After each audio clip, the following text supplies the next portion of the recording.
नमस्कार बच्चों, मैं डिम्पल सैनी लेकर आई हूँ आप सभी के लिए संस्कृत की ऑनलाइन क्लास। तो आप सभी का बहुत बहुत स्वागत है आपकी इस कक्षा में। देखिए बच्चों, हम पढ़ रहे हैं UP board 10th class Sanskrit और इसमें पढ़ रहे हैं अभी हम संस्कृत गद्य भारती। संस्कृत गद्य भारती में अभी हमारा एक चैप्टर हो चुका है, कवि कुलगुरु कालिदास को हमने पूरी तरह पढ़ लिया है, उसके क्वेश्चन आंसर भी कर लिए हैं।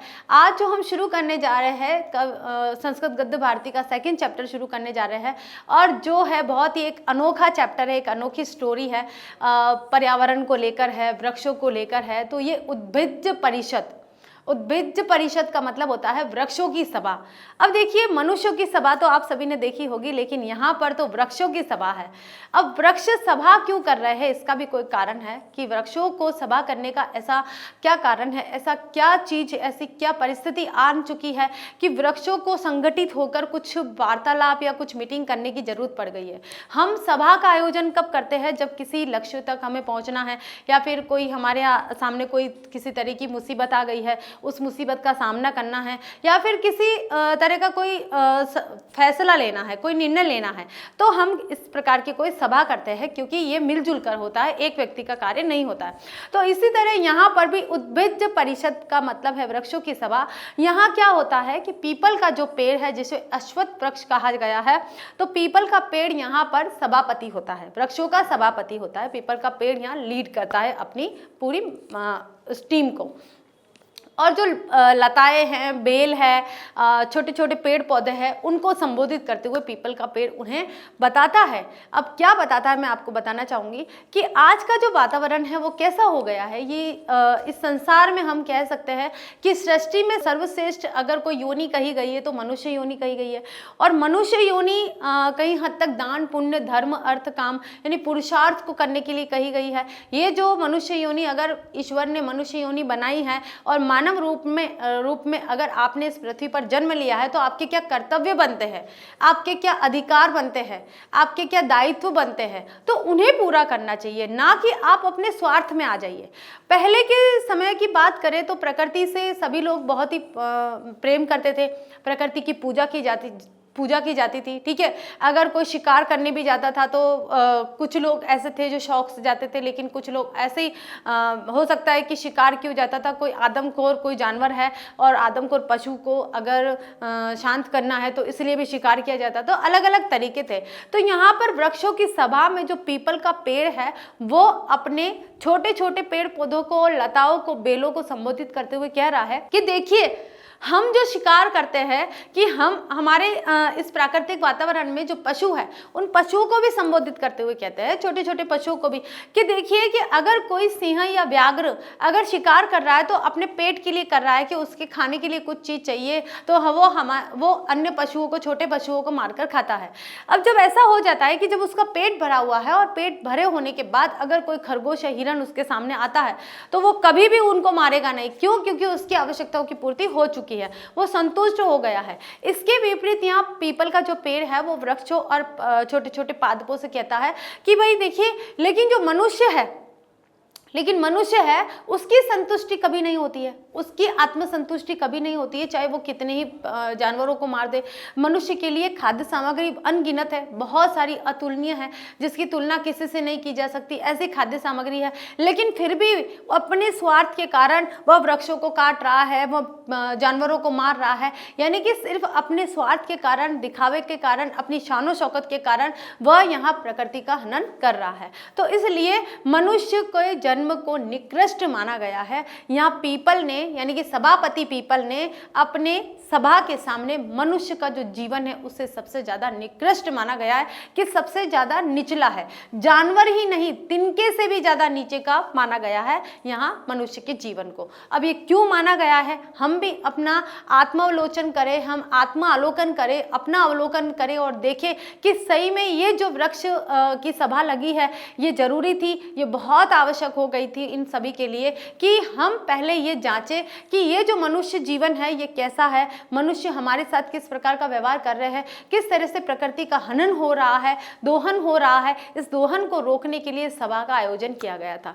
तो इसके साथ आज हम ये स्टोरी पढ़ते हैं, देखते हैं कि वृक्षों की इस सभा में किस तरह के निर्णय लिए जाते हैं, किस तरह के वार्तालाप होते हैं। तो वृक्षों की सभा में देखिए सबसे पहले इसका यहाँ कुछ परिचय दिया गया है हिंदी में। तो पहले परिचय पढ़ेंगे हम कि प्रस्तुत शीर्षक में लेखक ने मानव जाति पर सीधा प्रहार किया है। मानव जाति पर सीधा, कि मानव जाति जो है वो किस तरह की, कितनी गिरी हुई हो गई है, कितनी निकृष्ट हो गई है, ये बात यहाँ बताई गई है।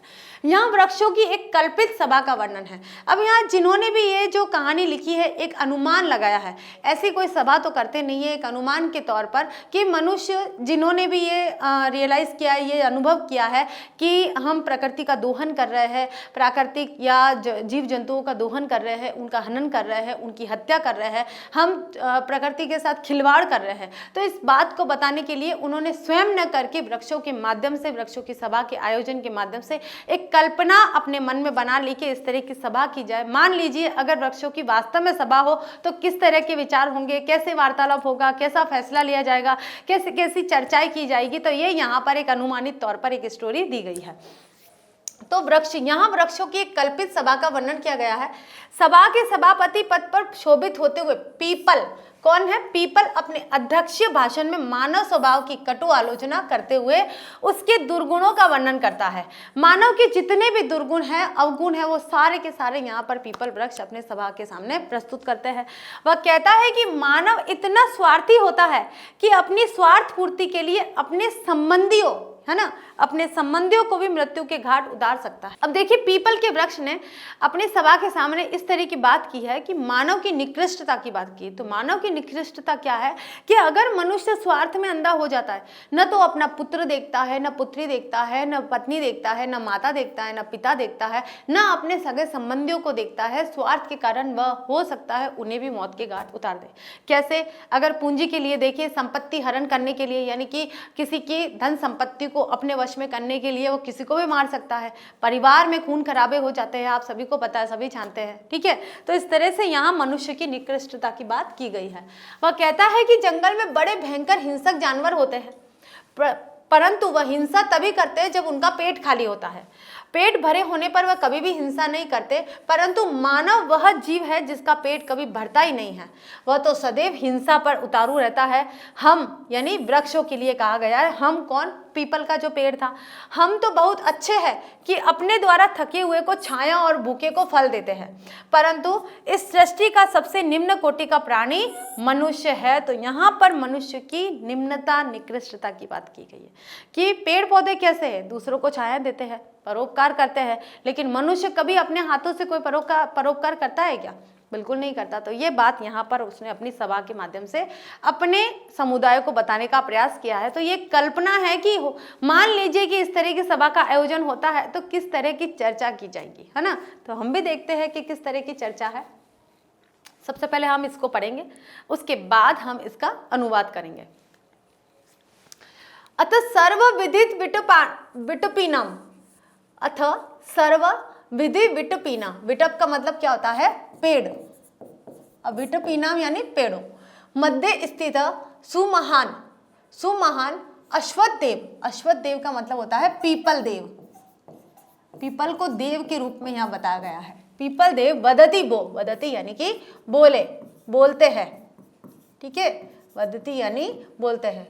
भो भो वनस्पति कुल प्रदीपा कुसुमा कोमल दंत रुचः लता कुल ललनांश्च सावहिता श्रृण्वन्तु भवन्तः अद मानवार्तव अस्माकं समालोच्य विषय सर्वासु सृष्टिधारासु निकृष्टतमा मानव सृष्टि जीव सृष्टि प्रवाहेषु मानवा एव पर प्रतारका स्वार्थ साधना परा मायाविनः कपट व्यवहार कुशूला हिंसा निरता जीवा न विद्यन्ते। अब देखिए यहाँ सबसे पहले हम कुछ शब्दार्थ देख लेते हैं कि अथ सर्वविधि विटुपिना मध्य स्थित सुमहन अश्वत्थ देव वदति भोव वनस्पति कुल प्रदीपा, के वनस्पति के कुल यानी वन के कुल यानी वंश, जंगल के जो वंश है उनके लिए कहा गया है महापादपा, बड़े पादप, महापादपा बड़े पादप या पेड़, ठीक है। कुसुम कोमल दंतरुच, जो कुसुम कोमल है, कोमल कोमल फूल है, उन फूलों के दांत निकले हुए, उनके लिए कहा गया है। लता यानी कि जो बेल है, बेलों के वंश क्यों, यहाँ पर बेलों के वंश के लिए भी कहा गया है। सावहिता, सवहिता शृण्वन्तु यानी कि सुने, सुने, ठीक है। आगे देखिए, भवंत आप सभी सुने, अदम मानव वार्तव अस्माकं समालोच्य, हमारे यहाँ का आज का विषय है।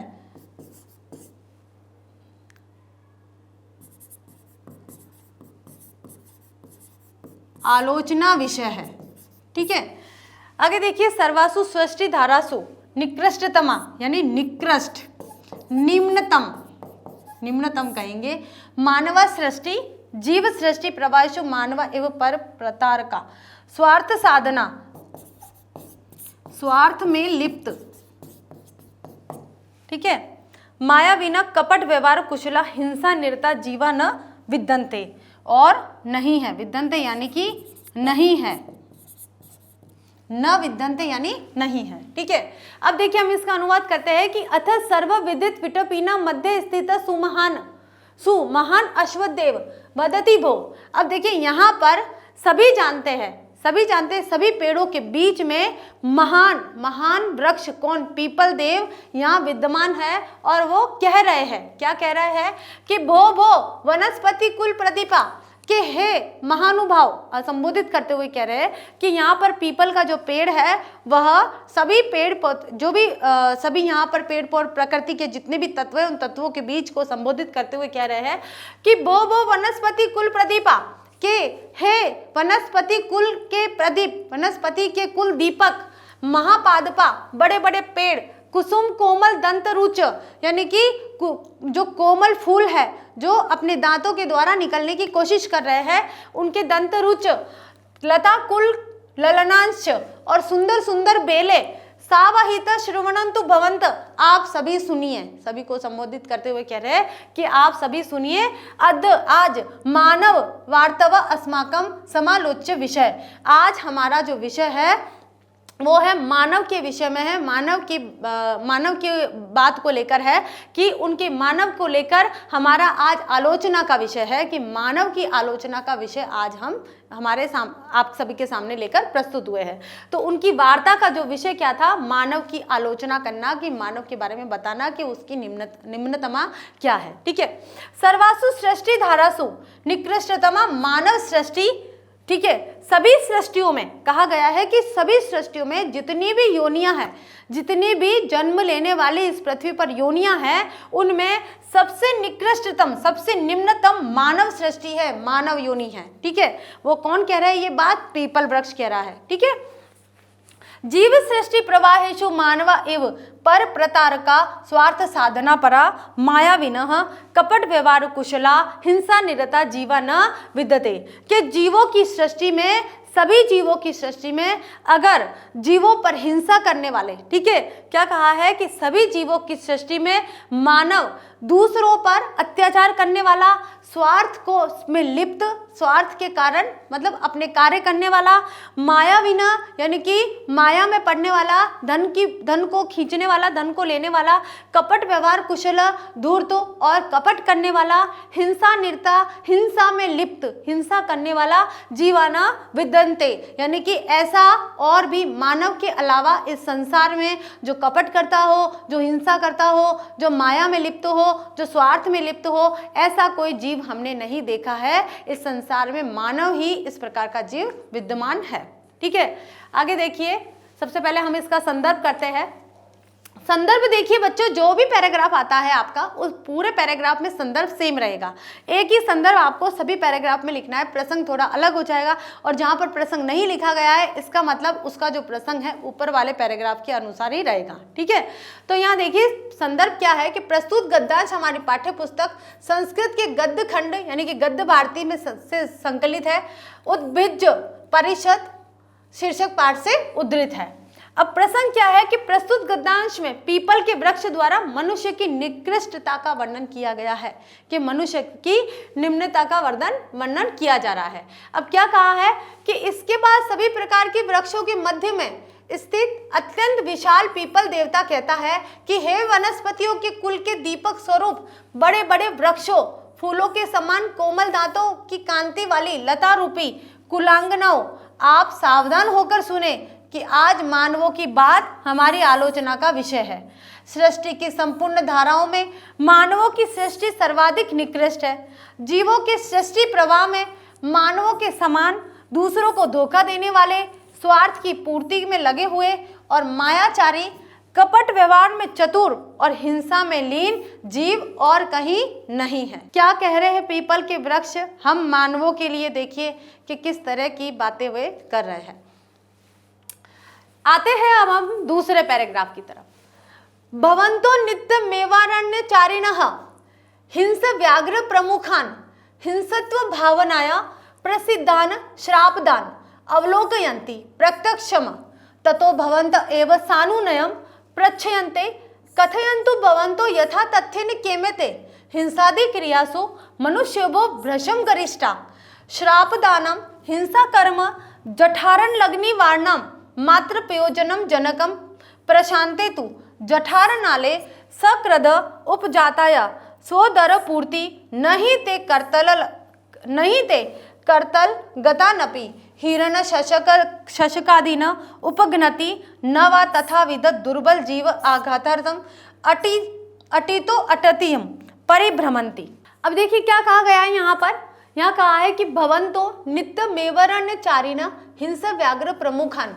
भवंतो किसके लिए कहा है? पीपल का जो वृक्ष है वो अन्य प्रकृति के तत्वों को संबोधित करते हुए कह रहे हैं कि भवंतो नित्य, आपने हमेशा, सदैव, नित्य का मतलब क्या होता है?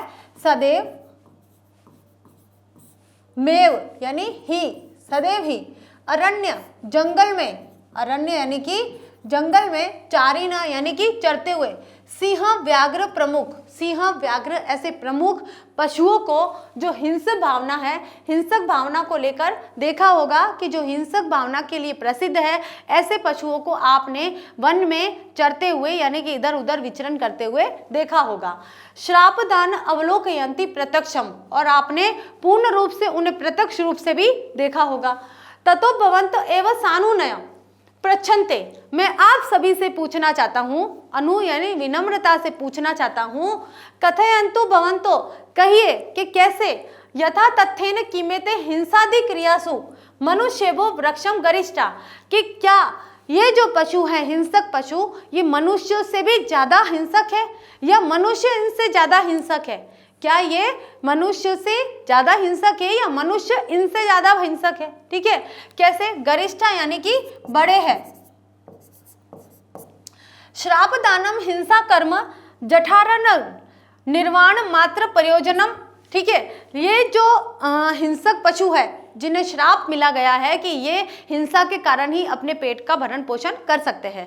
तो अब आप एक बात बताइए कि जो हिंसक पशु होते हैं वे अपनी हिंसा के द्वारा उनका जो प्रयोजन होता है, उनका जो लक्ष्य होता है वो एकमात्र ये होता है कि अपना पेट भरना, और अपने पेट भरने के कारण ही वो पशुओं पर हिंसा करते हैं यानी कि उनको मारते हैं। ठीक है, प्रशांते तो जठार नले, जब उनकी पेट की भूख शांत हो जाती है, जठार का मतलब होता है पेट, ठीक है, पेट से संबंधित, कि जब उनकी ये जो प्रशांते तो जठार नले यानी कि जब उनके पेट की जो अग्नि है, पेट की जो भूख है वो शांत हो जाती है, सुकृद उपजातायाम स्वदरो पूर्ति, और जब उनका पेट पूरी तरह से भरा हुआ होता है, नहीं ते कर्तल लगतानी नापी हिरण शशकादीनम उपघ्नति, जब उनके सामने आए हुए, उनके हाथों में आए हुए हिरण और खरगोश को भी वे नहीं मारते हैं।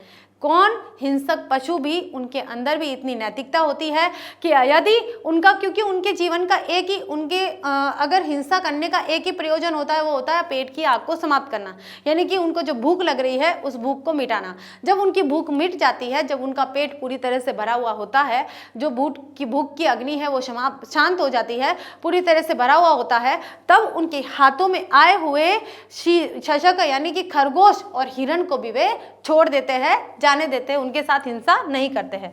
न वा तथाविध दुर्बल जीव घातार्थम अटवी तो अटतवी परिभ्रमंती, ना तो वो दुर्बल जीवों पर आघात करते हैं, क्योंकि जब उनका पेट भरा हुआ होता है तो वो किसी प्रकार से दुर्बल जीवों के ऊपर आघात नहीं करते हैं। और अटवी तो अटमी यानी कि एक दूसरे जंगल में यानी कि एक स्थान से दूसरे स्थान पर भ्रमण भी नहीं करते हैं, वह अपने स्थान पर स्थापित रहते हैं। ठीक है, अब देखिए इसका अनुवाद करते हैं कि आप सदैव ही जंगल में घूमने वाले सिंह, व्याघ्र आदि हिंसक भावना से प्रसिद्ध हिंसक जीवों को प्रत्यक्ष देखते हैं, इसलिए आपसे ही विनय पूर्वक पूछते हैं कि वास्तविक रूप से आप ही बताएं, क्या हिंसा आदि कार्यों में ये मनुष्यों से अधिक कठोर है?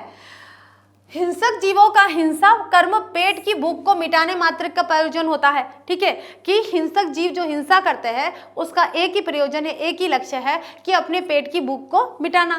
पेट की क्षुधाग्नि यानी कि पेट की भूख, क्षुधाग्नि किसे कहा गया है? भूख को। कि पेट की क्षुधाग्नि के शांत हो जाने पर, एक बार अपने पेट भर जाने पर, जब पेट की आग शांत हो जाती है और उनका पेट भर जाता है, वे हाथ में आए हुए हिरण और खरगोश आदि को भी नहीं मारते हैं। ऐसे होते हैं, ऐसे नियम हैं पशुओं के भी।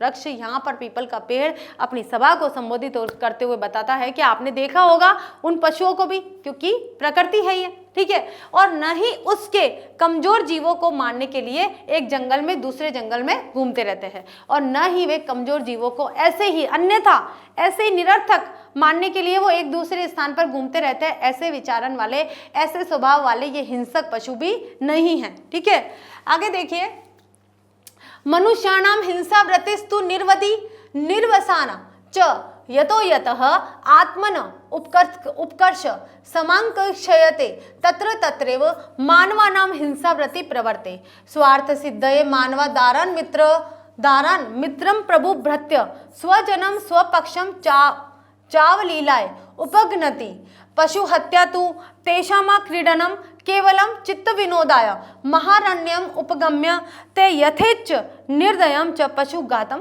कुर्वन्ति।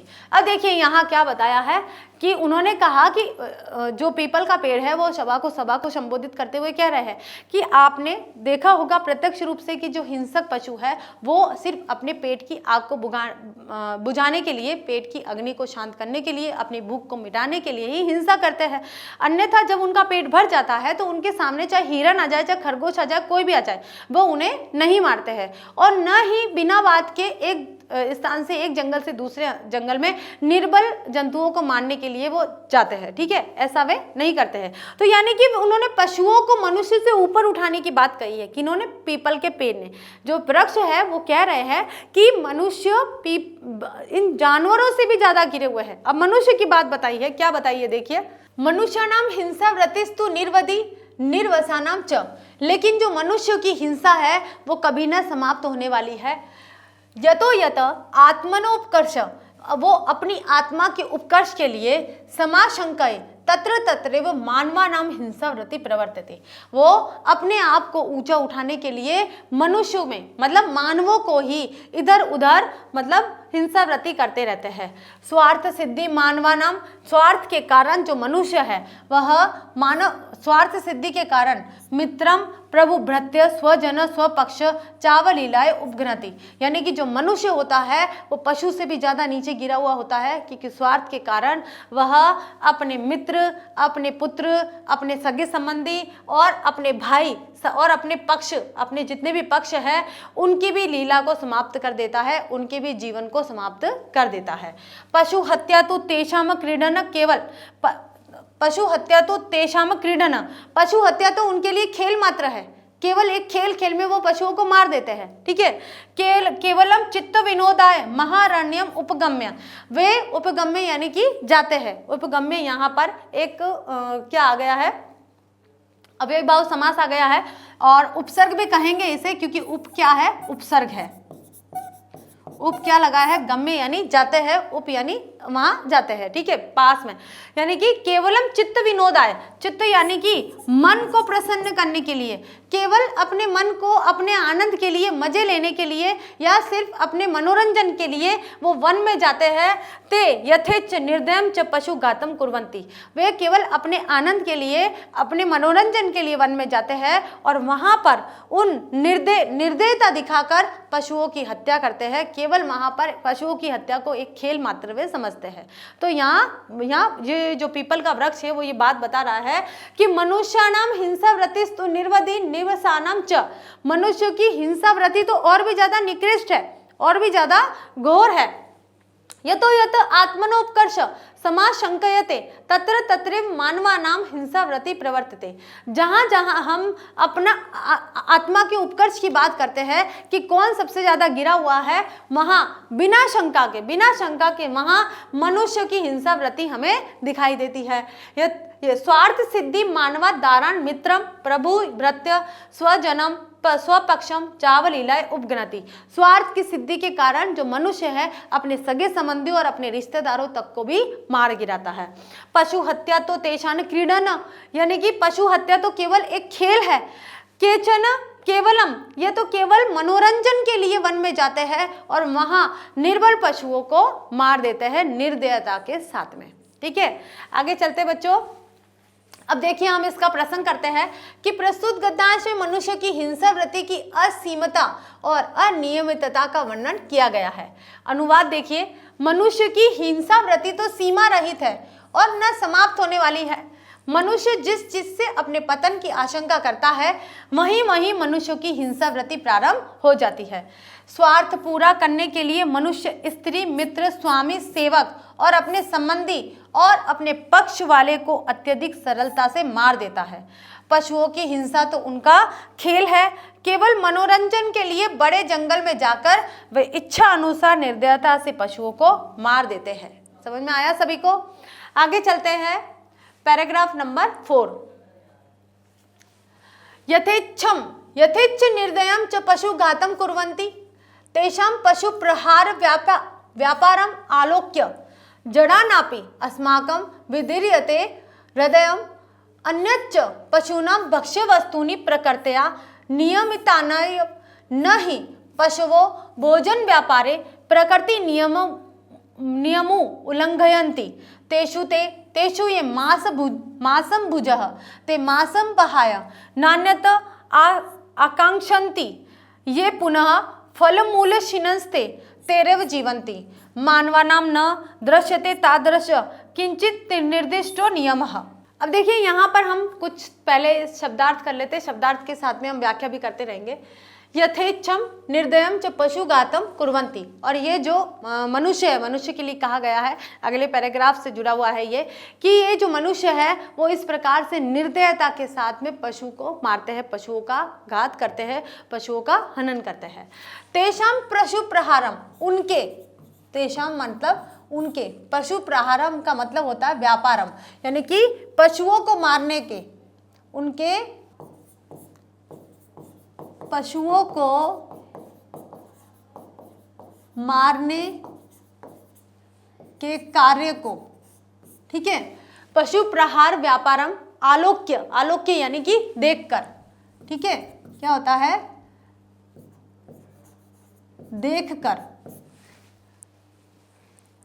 जड़नापि यानी कि जड़, हम जड़ भी, अस्माकं विदीर्यते हृदयम, हृदयम यानी हमारा दिल भी पिघल जाता है, यहाँ विदीर्यते यानी पिघलना। अन्यंच पशुना भक्ष्य वस्तुनि प्रकृत्या नियम तन्नेव, ठीक है। अब देखिए हम इसका अनुवाद करते हैं कि यथेच्छम निर्दयम च पशु घातम कुर्वन्ति, इस प्रकार से वे निर्दयता के साथ में पशुओं को मारते हैं। तेषां पशु प्रहार व्यापारम आलोक्य जड़नापि अस्माकं विदीर्यते हृदयम, ठीक है, मतलब उनके इस प्रकार से पशुओं को मारने के व्यापार को देखकर, इस प्रकार से जो ये पशुओं को मारते हैं, ऐसे व्यापार को देखकर, ऐसे कार्य को देखकर हमारा, हम जड़, पशु, वृक्ष क्या है, हम किसके लिए आया यहाँ पर, पीपल अपने लिए बता रहे हैं, अपने समुदाय के लिए बता रहे हैं कि हम जड़ जो है, हम जिन्हें जड़ता प्राप्त है, क्योंकि पेड़ पौधे कैसे हैं, जड़ है, वे कोई इधर उधर दौड़ते नहीं है, इधर उधर घूमते नहीं है, पशुओं प्राणियों की भांति, हमारे हम मनुष्यों की भांति इधर उधर घूमते फिरते नहीं है, तो वो क्या होते हैं, निर्जीव चीजों में आते हैं। तो निर्जीव चीजों के लिए उन्होंने कहा है कि हम जड़ भी, अस्माकं विदीर्य हृदयम, यानी कि हमारा हृदय भी पिघल जाता है ये देखकर। क्या देखकर? कि जो मनुष्य है बिना किसी कार्य के पशुओं को मारते हैं, केवल एक खेल समझकर, केवल आनंद समझकर। उनका जो पशु मारने का जो व्यापार है उसको देखकर हम जो जड़ है हमारा भी हृदय पिघल जाता है। अन्यंच पशुना भक्ष्य वस्तुनि प्रकृत्या नियमितन्येव न ही पशुओं भोजन व्यापारे प्रकृति नियम उल्लंघने अंति। मतलब कि अन्य पशुओं के खाने के लिए नियम होते हैं। जंगल में, वन के अंदर जितने भी पशु है, चाहे मांसाहारी हो या शाकाहारी हो, इनके खाने के नियम हैं। अब उन नियमों का जो उल्लंघन है भोजन व्यापार के लिए, यानी कि भोजन करने के जो नियम है उनका, ये जो पशु लोग हैं, जितने भी पशु है, जीव जंतु है, ये अपने भोजन के नियम का उल्लंघन नहीं करते हैं। उल्लंघन यानी कि प्रकृति के अनुसार, प्रकृति का उल्लंघन।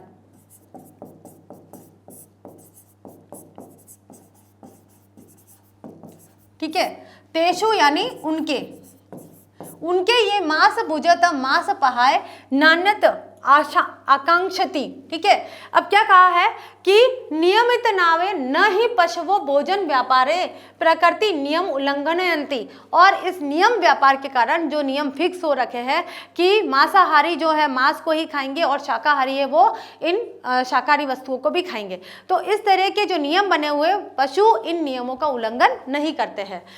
तेषु ये मांस भुजम ते, जो मांसाहारी है, जो मांस खाने वाले हैं, मांसम पहाय नान्यत, उनको मांस मिल जाता है, नान्यत आकांक्षन्ति, और किसी चीज पे वे आशा नहीं रखते हैं और किसी चीज को वे नहीं खाते हैं। जिनको मांस खाना है वो मांस ही खाते हैं।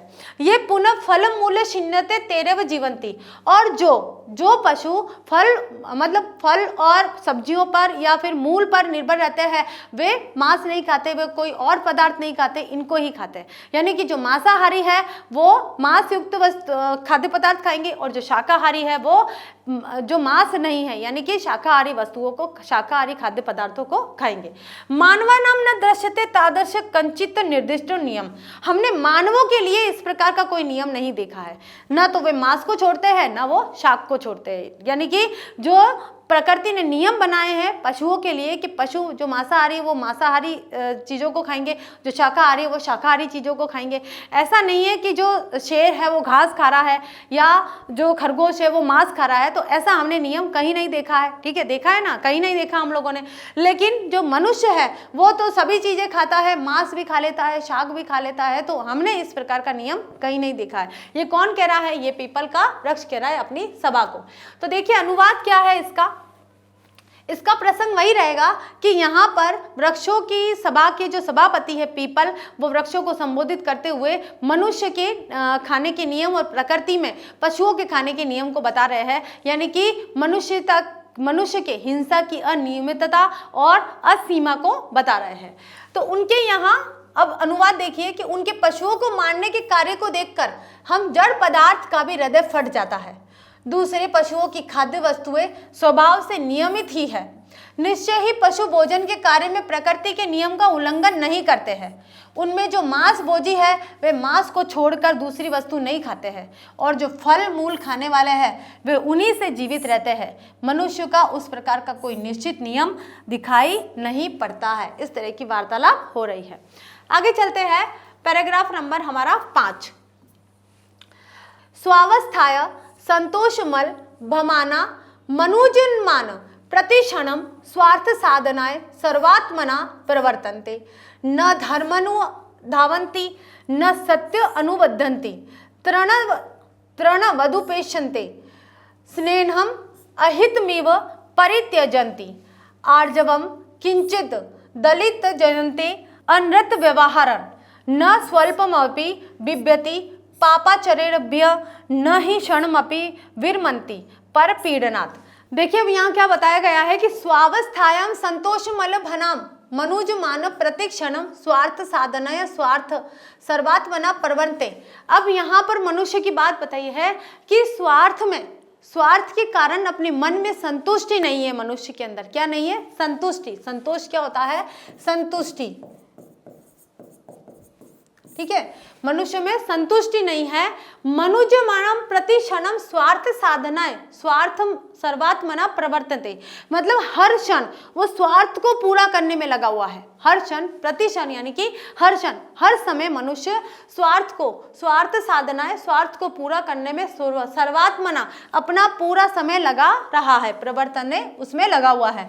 न धर्मनुधावंती, न धर्म का अनुसरण करता है, धावंतु धर्म का अनुसरण, ठीक है, धर्म का अनुसरण,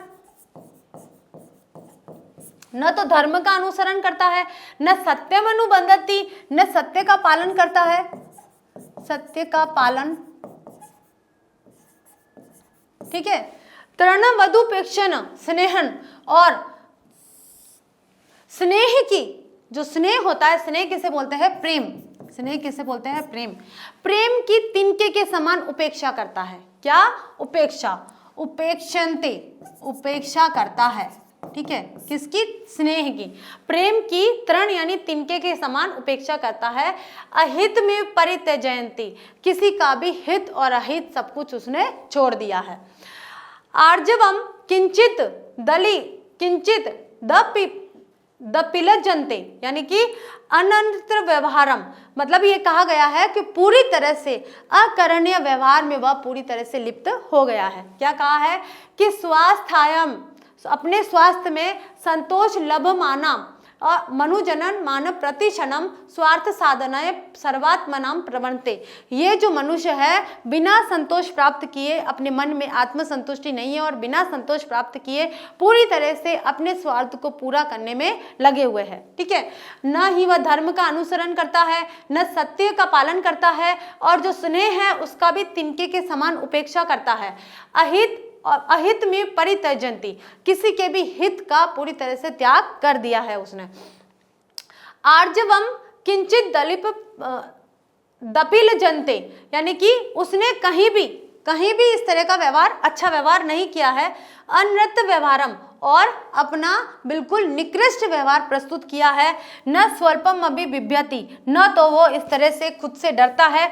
पापाचरणभ्य, अपने खुद के पाप, जो उसने पाप करे हैं उस पापों से न वो खुद डरता है। न ही क्षणमपि विरमंति पर पीड़नात्, और न किसी पर व्यक्ति को, दूसरों को पीड़ा देने में वह बिल्कुल भी डरता है या दूर होता है। न तो वो अपने पाप से डरता है और न ही दूसरों को थोड़ा सा भी परेशान करने में उसे भय होता है, ठीक है। अब देखिए हम इसका अनुवाद करते हैं कि प्रस्तुत गद्यांश में पीपल द्वारा मनुष्यों के जघन्य कृत्यों को बताया जा रहा है। अब अनुवाद है इसका कि अपनी अवस्था में संतोष को न प्राप्त करने वाले, अपनी अवस्था में जिस तरह की अवस्था है उसकी, उस अवस्था में संतोष को न प्राप्त करने वाले मनुष्य प्रतिक्षण स्वार्थ सिद्धि के लिए पूरी तरह लगे रहते हैं। धर्म के पीछे नहीं दौड़ते, यानी कि धर्म का अनुसरण नहीं करते हैं, सत्य का अनुसरण नहीं करते हैं, स्नेह की तृण के समान उपेक्षा करते हैं, तिनके के समान प्रेम को देखते हैं, प्रेम उनके लिए कुछ नहीं है। सरलता को अहित के समान त्याग देते हैं, यानी कि जो सरल है वो सही नहीं है, उसको वो छोड़ देते हैं। झूठे व्यवहार से कुछ भी लज्जित नहीं हो पाते हैं, यानी कि अगर झूठा व्यवहार है तो उससे वे शर्मिंदा भी नहीं होते हैं, ऐसा झूठा व्यवहार करते हैं। पापाचारों से थोड़ा भी नहीं डरते हैं और दूसरों को पीड़ित करने से क्षण भर भी नहीं रुकते हैं, ऐसे होते हैं मनुष्य। तो यहाँ पीपल का जो वृक्ष है, जो लीडरशिप कर रहा है अपनी सभा का, वो मनुष्य की निकृष्टता के बारे में बता रहा है कि मनुष्य कैसा है। अब देखते हैं हम पैराग्राफ नंबर 6 देखते हैं कि यथा यथेव स्वार्थ सिद्धिर घटते परिवर्धते विषय पिपासा निर्धना शतम कामयते शति दशस्तान्य भी लशति सहस्त्रदीपो लक्ष्य माकामांक्षति इत्थम क्रमश एवं मनुष्याणाम आशा वर्धते विचार्यताम तावत ये खलु स्वप्ने अपि तृप्ति सुखम नादि गच्छन्ति सर्वदेव नवन वाश चित्तवृत्तयो भवन्ति संभाव्यते तेषु कदाचित अभी स्वल्पम मात्रम शांति सुखम। अब देखिए क्या बात बताइए कि यथा यथेव, जैसे जैसे, यथा यथेव का मतलब क्या होता है, जैसे जैसे, ठीक है, यथा यथेव जैसे जैसे स्वार्थ सिद्धि घटते, कि स्वार्थ सिद्धि हो जाती है, जैसे जैसे मनुष्य की स्वार्थ की सिद्धियां होती जाती है, परिवर्धते विषय पिपासा, उनके अंदर और चीजों की अभिलाषा आ जाती है, जैसे जैसे मनुष्य में स्वार्थ की सिद्धि, जो उनकी अभिलाषा है, जो अभी इच्छा है उसकी पूर्ति हो गई, दूसरी इच्छा जागृत हो गई, फिर तीसरी इच्छा, एक वस्तु मिल गई, दूसरी वस्तु के लिए उनकी अभिलाषा आ गई, तीसरी वस्तु मिल गई, चौथी वस्तु के लिए आ गई। यानी कि मनुष्य की जो इच्छा है उनकी कभी पूर्ति नहीं होती है, कभी वे संतुष्ट नहीं होते हैं। तो क्या बताया है कि जैसे जैसे स्वार्थ की सिद्धि होती जाती है, परिवर्धते यानी बढ़ती जाती है, परिवर्धते का मतलब क्या होता है, बढ़ती जाती है विषय पिपाशा, और दूसरे विषय की इच्छा, पिपाशा यानी कि प्यास, दूसरे विषय की प्यास या इच्छाएं जागृत हो जाती है, इच्छा। ठीक है। निर्धन शतम कामयते, जो निर्धन व्यक्ति होता है वो 100 रुपए की इच्छा करता है। उदाहरण बताया है कि जैसे जैसे मनुष्य की स्वार्थ की सिद्धि हो जाती है वैसे वैसे उसकी और अभिलाषा जागृत हो जाती है। ठीक है, और प्यास उसकी बढ़ जाती है कि मुझे वो भी चाहिए। अब उसके लिए उदाहरण दिया है कि निर्धन शतम कामयते, कि निर्धन व्यक्ति है वो 100 की इच्छा रखता है, शतम यानी 100 रुपए की इच्छा करता है। शती दशश तान्य अभिलषति सहस्त्रोपि अधिपो, यानी कि जब उसे 100 मिल जाते हैं तो वो 1000 की इच्छा करता है। जब उसे शती दश तान्य अभिलषति, जब उसकी 100 रुपए की इच्छा पूरी हो जाती है, सहस्त्रदीपो, तब वो 1000 की इच्छा करता है। ठीक है। लक्ष्मा कामाक्षी, और जब लाख भी मिल जाते हैं तब नहीं 1000 भी मिल जाते हैं, और जब 1000 भी मिल जाते हैं तो वो लाख की इच्छा करता है। क्या बताया है कि 100 रुपए की इच्छा करी, उससे 100 रुपए मिल जाते हैं तब वो उसे 1000 की इच्छा करता है, और जब 1000 भी मिल जाते हैं तब लाख की इच्छा करता है। इत्यम क्रमशः एवं मनुष्यानाम आशा वर्धते, इससे आशा, आशा का मतलब होता है उम्मीद, इस प्रकार से मनुष्य की जो उम्मीदें हैं और ज्यादा बढ़ती जाती है, बढ़ती जाती है, बढ़ती जाती है। एक इच्छा पूरी हुई, दूसरे की आ गई, दूसरी हो गई, तीसरे की आ गई। यानी कि 1 रुपए की इच्छा थी, 2 रुपए की हो गई, 2 की इच्छा थी, 3 रुपए की हो गई। कार की इच्छा थी, आपने कहा कि स्कूटी लेनी है, बाइक आ गई, बाइक आ गई तो आपकी कार की इच्छा हुई। कार में भी आप अलग अलग वैरायटी, अरे नहीं हमें तो ये चाहिए, नहीं वो चाहिए, ये चाहिए।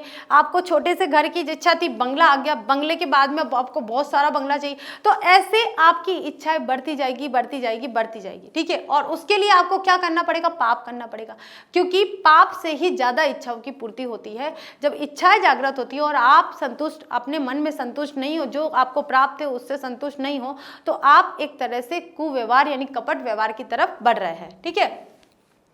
ये खलु स्वप्ने अपि तृप्ति सुखम नादि गच्छति, वे तो खलु यानी कि ये जो तुच्छ प्राणी है, ये जो मनुष्य है, वे सपने में भी, स्वप्ने अपि यानी सपने में भी तृप्ति सुखम, आत्म सुखम प्राप्त नहीं कर सकते। नादि गच्छति, उन्हें कभी भी सपने में भी सुख, तृप्ति सुख यानी कि संतुष्टि का सुख कभी भी नहीं मिल सकता है, क्योंकि इतने अतृप्त है वे। सर्वदेव नवन वाशा चित्त व्रतयो भवंती, उनके अंदर हमेशा नई नई अभिलाषाएं, नई नई वासनाओं की इच्छा बढ़ती जाती है। ठीक है। संभावते तेषु कदाचित अपि स्वल्प मात्रम शांति सुखम, कभी ये मुझे नहीं लगता है, यहाँ वृक्ष जो पीपल का पेड़ है वो कह रहा है कि मुझे नहीं लगता है कि कभी संभावना नहीं है, ये कभी हो नहीं सकता है कि उनकी कभी भी कोई जो भी स्वल्प मात्र, थोड़ी सी भी तृप्ति का सुख वे प्राप्त कर सके, ऐसा मुझे नहीं लगता है। अब देखिए हम करते हैं इसका अनुवाद कि दूसरों को पीड़ित करने से क्षण भर भी नहीं रुकते। जैसे जैसे स्वार्थ सिद्धि पूर्ण होती जाती है, विषयों की प्यास बढ़ती जाती है। धनहीन 100 रुपए की इच्छा करता है, 100 रुपए वाला 1000 रुपए चाहता है, और 1000 रुपए का स्वामी लाख रुपए चाहता है। इस प्रकार क्रमशः मनुष्य की इच्छा है बढ़ती जाती है। विचार तो कीजिए, जो निश्चित रूप से स्वप्न में भी कभी तृप्ति का सुख प्राप्त नहीं करते हैं, सदा ही नई नई इच्छा से जिनका मन भरा रहता है, क्या उनमें कभी भी थोड़ी भी शांति के सुख की संभावना हो सकती है? यहाँ पर एक प्रश्न पूछा गया है पीपल के पेड़ के द्वारा। अपने सभा जन जितने भी थे, अपने आसपास जितने भी पेड़ पौधे थे, उनके सामने प्रस्तुत किया गया एक क्वेश्चन कि जो सपने में भी कभी इस प्रकार की संतुष्टि नहीं प्राप्त कर सकते, क्या उन्हें ये जो थोड़ी सी भी, उनमें थोड़ी सी भी शांति के सुख की संभावना हो सकती है कि कभी शांत हो सकते हैं, क्योंकि उनकी अभिलाषाएं, उनकी इच्छाएं तो और ज्यादा बढ़ती जाती है। आगे देखिए बच्चों, अगला है हमारा नंबर 7। येषु क्षणमपि शांति सुखम स्वल्प मात्रम शांति सुखम, येषु क्षणमपि शांति सुखम नाविर्भवति ते खलु दुख दुखेनेव समयम अतिहयन्ति इत्यपि किं वक्तव्यम कथम वा निज निजास्वयमेव तृप्तिम अनुभवद्यभ्यम पशुभ्यस्तां श्रेष्ठत्वम यदि विर्गहितं कर्म संपादितं पशवो अपि लज्जन्ते तत्तु मानवानामीशवत्करं नास्ति किमपि अति घोर रूपं महापापकर्मं यत्कामोपह चित्तवृत्तिभिः मनुष्ये नानुष्ठीयते निपुणतरम् अवलोकयन्तनपि अहं न तेषां पशुभ्यः कमपि उत्कर्षं परम अति निकृष्टमेव अवलोकयामि। अब देखिए हम इसका अनुवाद करते हैं कि येषु क्षणमपि शांति सुखम स्वल्पम शांति सुखम। अब ये क्या अब कह रहा है कि उनके अंदर मतलब ये जो मनुष्य है उनमें मैं कभी भी क्षण भर भी यानी कि थोड़ी देर के लिए भी शांति का सुख नहीं देखता हूँ, कभी भी थोड़ा सा भी शांति सुख उनमें नहीं देखता हूँ। येषु क्षणमपि शांति सुखम नविर्भवति यानी कि मैं उनके अंदर कभी भी थोड़ा सा भी शांति का सुख नहीं देखता हूँ। ते खलु दुखनेव समय अतिवहंती इत्यपि किम वक्तव्यम। वे पूरा जो जीवन है, पूरा जो समय है इसी अभिलाषा को प्राप्त करने में, इसी अशांति के साथ जीवन बिताने में चला जाता है। तो उनके लिए मैं और भी क्या कहूँ। वे कह रहे हैं कि उनके लिए मैं अपने विचार क्या व्यक्त करूं। कथम वा निज निज अवस्था में, जब वे अपनी अवस्था में होते हैं, तृप्ति अनुभवद्य पशुतेभ्य श्रेष्ठतम, तब मैं देखता हूं कि उनकी अवस्था के अनुसार जो पशु है वो उनसे ज्यादा श्रेष्ठ कहे जाते हैं। ठीक है। यद्भी विगर्ति हम कर्म संपादयुतम पशवो अपि लज्जन्ते तत्तु मानवानामीशवत्करम यानी कि मैंने ये देखा है। वे कह रहे हैं कि यद्भी विगति कर्म, अगर मैं कर्मों की बात करूं तो जो कर्म किए जाते हैं पशुओं के द्वारा, जो कर्म किए जाते हैं, लज्जन्ते तत्तु, पशु एक बार के लिए ऐसे अगर ऐसा कोई निकृष्टम कार्य करते हैं तो लज्जा हो जाती है, लेकिन मानव तो पशु तुल्य कार्य करने के बाद भी अपने आप में लज्जा का अनुभव नहीं करते हैं।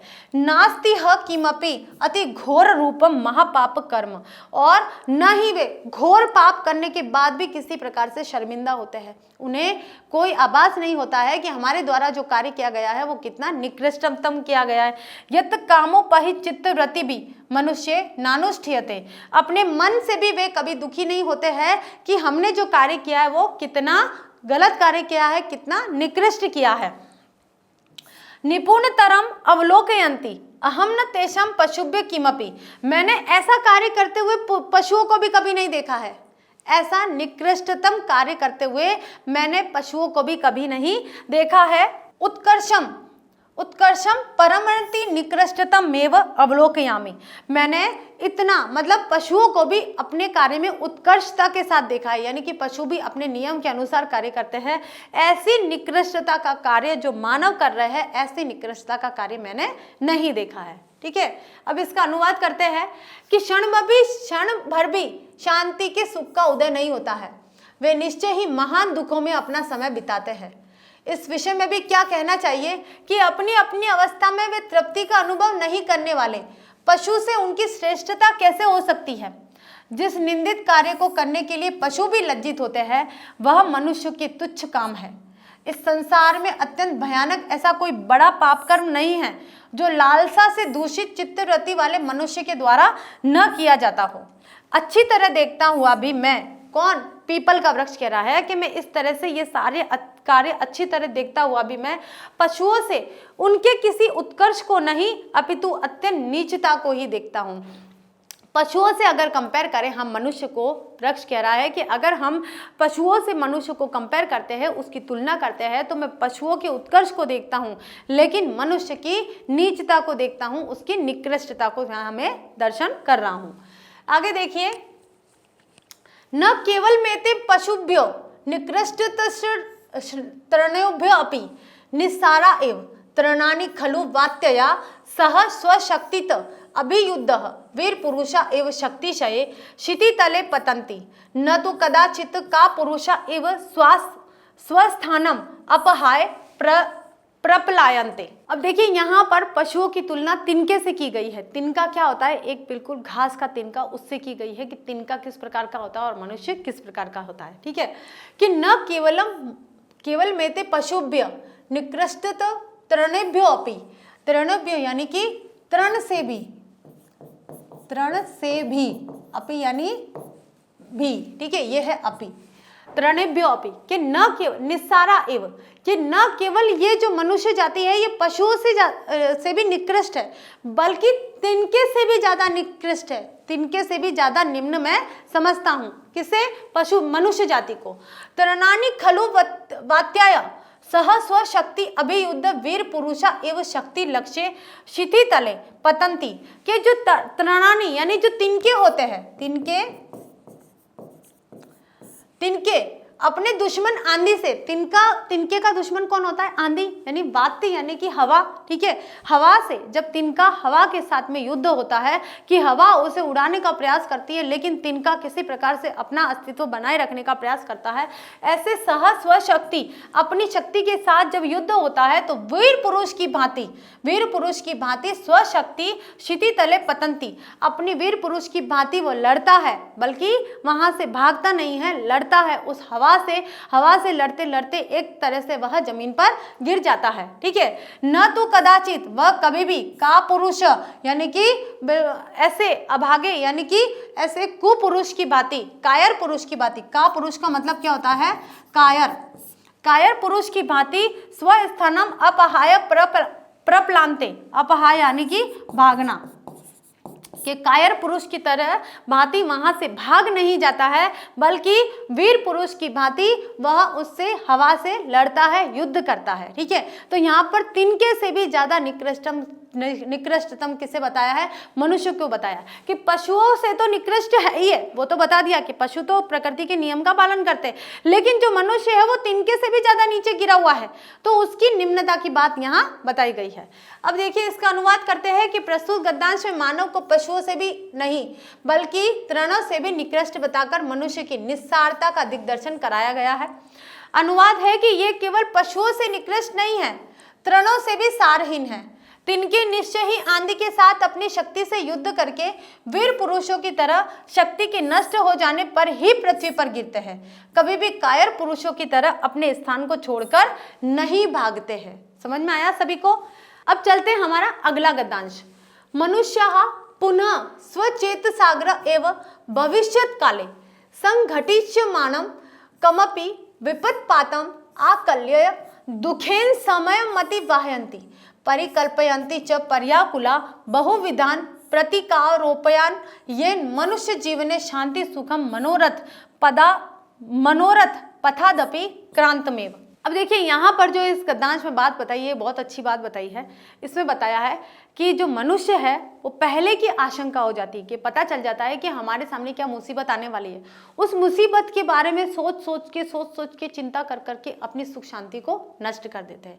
लेकिन पशु और प्रकृति इस प्रकार नहीं है, जो होने वाला है वो प्रकृति पर छोड़ देते हैं, ईश्वर पर छोड़ देते हैं, और अभी का जो उनका जीवन है बहुत ही अच्छे ढंग से व्यतीत करते हैं। तो मनुष्य की हीन भावना का यहाँ पर विस्तार किया गया, विचार किया गया है। तो क्या बताया कि मनुष्य पुनः स्वचेत सागर एवं भविष्यत् काले संघटिष्यमाण कमपि विपत्तामं आकल्य दुखेन समयमति वाहयन्ति, कि मनुष्य है अपनी स्वबुद्धि से ये जब पता लगा लेता है, जब उसे स्वचेत सागर यानी कि अपने जागृत अवस्था से ये उसे पता चल जाता है कि भविष्य काल में कोई घटना घटित होने वाली है और कोई विपत्ति आने वाली है, उस विपत्ति के दुख के कारण, उस आने वाली समस्या के कारण वह अपना समय उस समस्या के बारे में सोचता है, उससे दूर जाने के लिए उसमें क्या क्या होगा ये सारी चीजें सोच कर अपना पूरा समय व्यतीत कर देता है, अपना समय बिता देता है, यानी कि समय नष्ट कर देता है, ठीक है। परित्कलयन्ति यानी कि पूरी तरह से बिता देता है। परित्कलयन्ति च पर्याकुला बहुविधान प्रतीकारोपयान येन मनुष्य जीवन शांति सुखम मनोरथ पथारानी क्रांतमेव। इस प्रकार से पूरा समय उसका पूरा जो जीवन है वो इसी चिंता में चला जाता है कि क्या होने वाला है, कैसे होने वाला है। तो इस तरह से पूरा जीवन शांति सुख सभी कुछ जितनी भी मनोरथ है वो सब कुछ वो त्याग देता है, क्योंकि वह उस भविष्य की जो घटना है उसके बारे में सोच विचार कर रहा है, ठीक है। अब देखिए इसका अनुवाद करते हैं कि मनुष्य अपने चित्त यानी मनुष्य अपने मन में पहले से ही भविष्य काल में घटित होने वाली किसी विपत्ति का विचार करके कष्ट में समय बिताता है और व्याकुल होकर अनेक प्रकार से उपायों को सोचता है, जिससे मनुष्य जीवन में शांति और सुख मनोरथ के रास्ते भी हट जाते हैं कि जितनी शांति और सुख प्राप्त करने वाला होता है वो सब कुछ समय वो बर्बाद कर लेता है ये सोचने के लिए कि भविष्य में क्या होने वाला है। ठीक है, आगे चलिए। अब हमारा आता है अंतिम गद्यांश है ये, अथ ते तृणभ्योऽपि सारा पशुभ्यो भी निष्कृष्टताश्च तथा च तृणादि सृष्ट्यंतरणम तथा विधम जीवन निर्माणम विश्व विधातु कीदृशम बुद्धि प्रकर्ष प्रकटयति इत्यमेव हेतु प्रमाण पुरस्सरम सुचिरम बहुविधम विशदम च व्याख्याय सभापतिरश्च देव उद्भिज्ज परिषदम विसर्जया मास।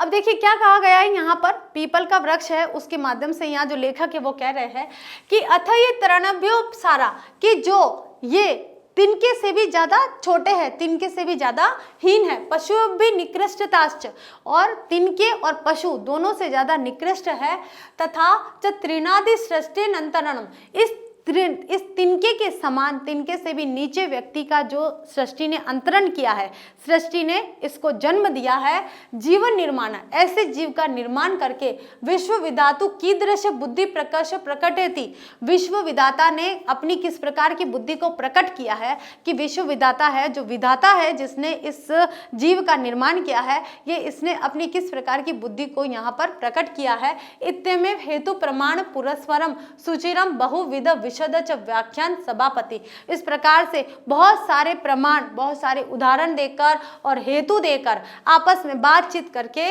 सुचिरम बहुत प्रकार से व्याख्या करके उनकी बातें बताकर सभापति अश्वत्थेव, सभापति पीपल के वृक्ष ने उद्भिज परिषदम विसर्जना मास, उद्भिज परिषद यानी कि वृक्षों की सभा का समापन करते हैं। इस प्रकार से वे कहते हैं कि क्या ऐसा विधाता ने सोचकर इस जीव का निर्माण किया है जो तिनके से भी ज्यादा, पशु से भी ज्यादा निकृष्टतम है। तो वृक्षों की सभा ने यहाँ पर मनुष्य योनि को सबसे निकृष्ट योनि बताया है, सबसे निकृष्ट तत्व बनाया है, सबसे निकृष्ट जीव बताया है। तो इस प्रकार से यहाँ सभा का समापन हो जाता है, जिसका सभापति कौन था? अश्वत्थ देव यानी कि पीपल का पेड़। तो यहाँ पर हम क्या लिखेंगे? पीपल का पेड़। ठीक है, अब इसका अनुवाद करते हैं कि इस प्रकार जो तृणों से भी सारहीन है, पशुओं से भी नीच है तथा तृणादि की सृष्टि के बाद उस प्रकार के जीव का निर्माण करना संसार के निर्माता की किस प्रकार की बुद्धि की श्रेष्ठता को प्रकट करता है। इस प्रकार हेतु और प्रमाण देकर बहुत देर तक अनेक प्रकार से विशद व्याख्या करके सभापति पीपल ने वृक्षों की सभा को विसर्जित कर दिया, यानी कि समाप्त कर दिया। तो इस तरह से ये पूरी सभा समाप्त हो जाती है और हमारी जो कहानी है वो भी समाप्त हो जाती है, वृक्षों की सभा भी समाप्त हो जाती है। मनुष्य के लिए जितनी बातें कही है वो सारी अब समाप्त हो गई है, क्योंकि हम भी बहुत अपने बारे में अपनी निकृष्टता के बारे में जान चुके हैं कि वृक्षों के दिमाग में, वृक्षों के विचार से हमारी जो योनि है सही में कितनी निकृष्ट है। तो क्या हमें वृक्षों की सभा से शिक्षा लेनी चाहिए? क्या हमें समझना चाहिए कि हमें प्रकृति के साथ किस तरह का आचरण करना चाहिए? हमारा जीवन किस लक्ष्य के लिए, किस उद्देश्य के लिए आया है, उस उद्देश्य को पूरा करें या ना करें, या हमारे ऐसे हीन कर्म करें, हमारे ऐसे कुकर्म के द्वारा हमारा जीवन ऐसे ही व्यर्थ हम बिता दें। इसी के साथ देखिए बच्चों, आज हमारे UP board 10th class Sanskrit गद्य भारती का सेकंड चैप्टर उद्भिज परिषद का हमने हिंदी अनुवाद किया है।